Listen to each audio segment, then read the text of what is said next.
In Burkina Faso, we are working on the fact that today there are many criminals being recruited to come and fight in Burkina Faso. This is not terrorism. I don't even know how to describe it. It's criminality. These are bandits who have been armed by the imperialists to destabilize us, to keep us in a state of perpetual war, and to exploit us. And so, as I said, we are working to make Burkina Faso the graveyard of terrorism. We support peace talks and Ukraine war. We support peace talks and Ukraine war. Build the peace bridge. Build the peace bridge. So, Kim, our government continues to spend billions and billions of dollars every year since 2014 for Ukraine to supply them weapons and intelligence and even to pay all their salaries to fight against Russia, supposedly for their freedom.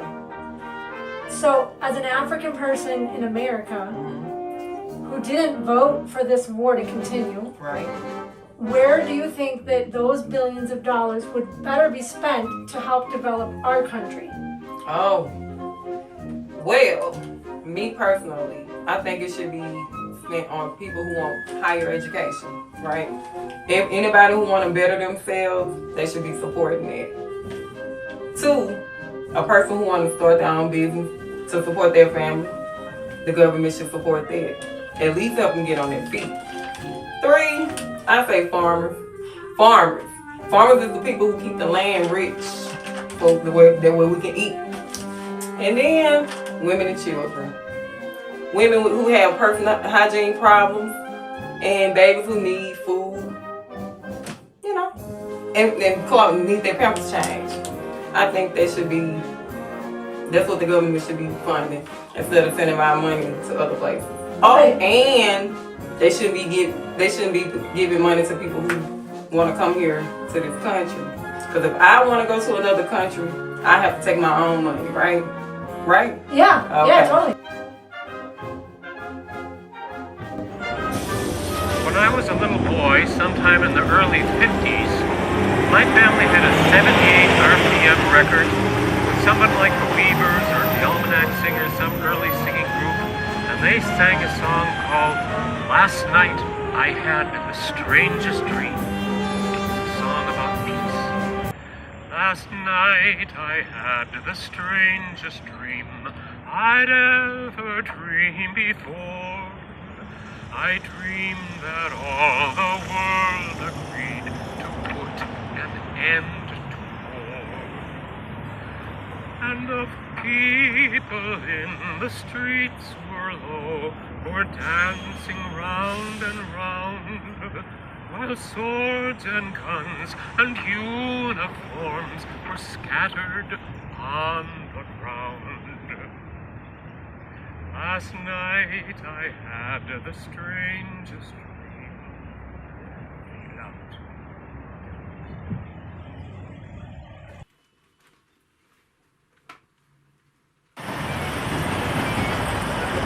Russia is not our enemy. Russia is not our enemy. Russia is not our enemy.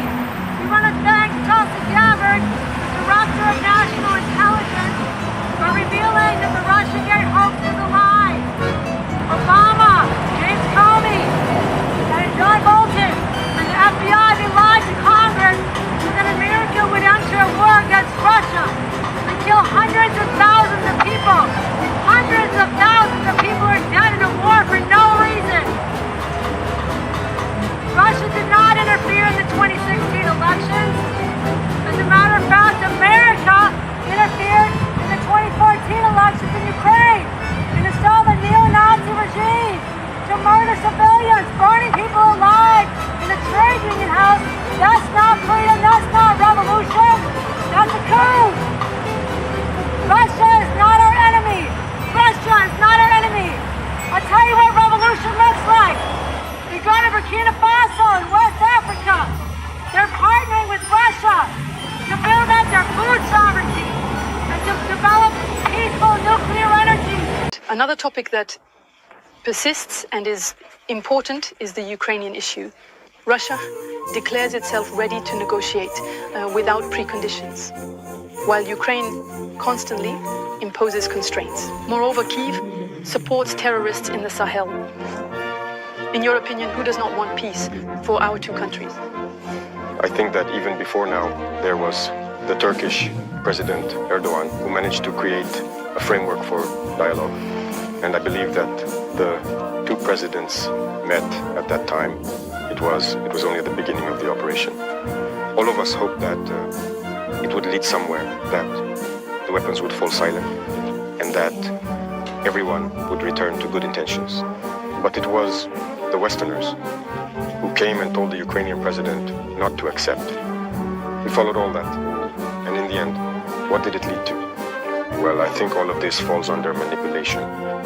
I think they were manipulated. Otherwise, the Ukrainian and Russian peoples were, well, it was the Soviet Union. They are brothers. How is it that hatred and Russophobia could be cultivated within this population? The war did not start in 2022, it started in 2014. This is also a reality that many people perhaps don't know, or that people refuse to acknowledge. It was in 2014 that the war began. And today, people are surprised to see that others might be shifting the blame onto Russia and all that. When Russian-speaking civilians were being bombed in 2014, who was speaking out? Russia is not our enemy! Russia is not our enemy! Russia is not our enemy!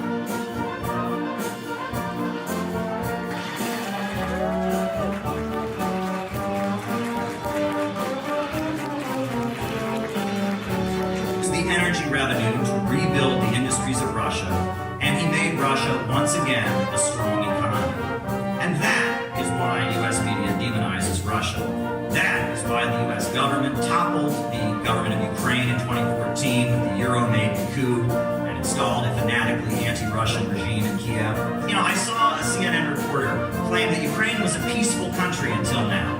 Well, this is the monument in Donbass to all the children who have died of the shelling and the bombing being carried out by the U.S.-backed regime in Kiev.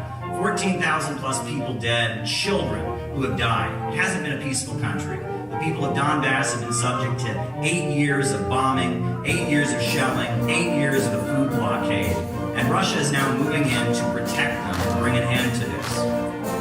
The Wall Street money sharks hate Russia, they hate China, Cuba, Venezuela, Iran, and many other countries because they have governments that stand up to the international bankers and their monopolistic corporations.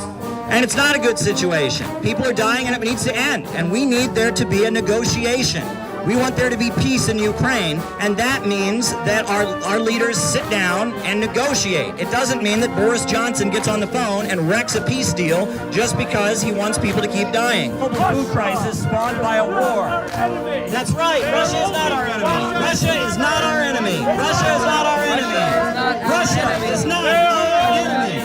Russia is not our enemy. Russia is not our enemy.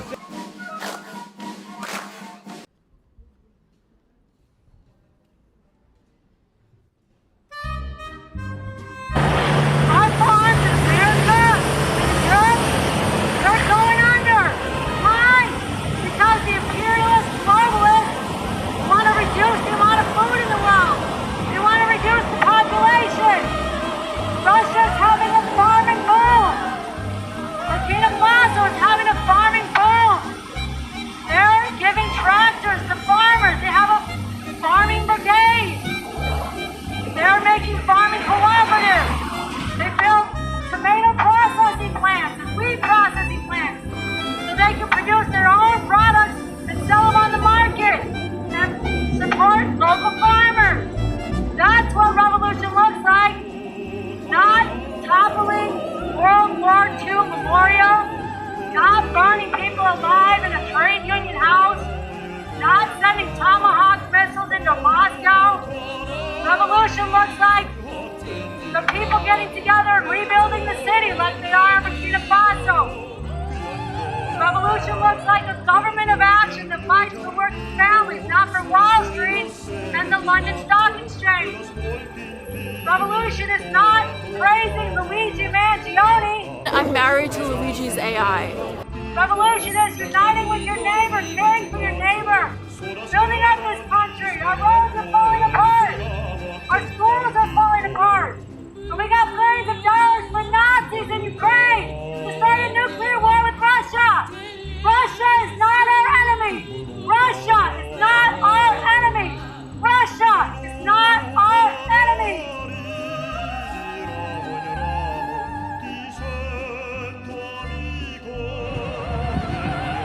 Build the peace bridge.